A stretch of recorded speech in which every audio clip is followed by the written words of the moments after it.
আর মারু ঠিক আছে মারু মারলে আরে ভাই তুই বাইজে গেছিস নিজেকে ভাই কিছু ঢুকে দিতে পারবি এখন ফরেস্টে কিছু ঢুকে দিতে পারবি। বেআইনি কাঠসহ একটি বোলেরো পিকআপ ভ্যানকে চ্যাংরাবান্ধায় আটক করল বন দপ্তর।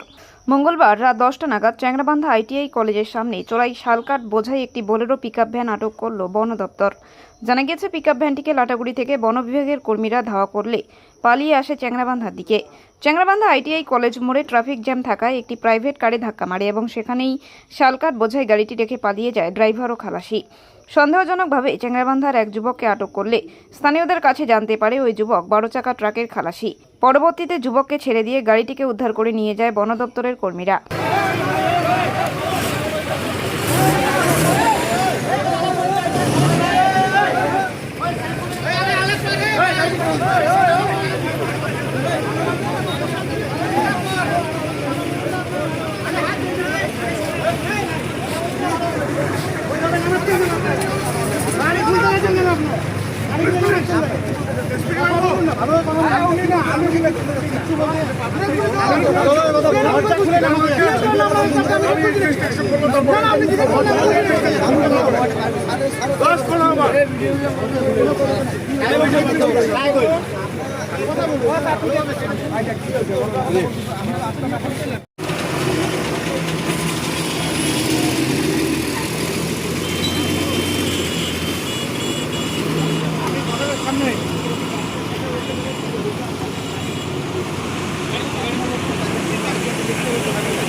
বেকার একটা ছেলেকে উঠে নিচ্ছে।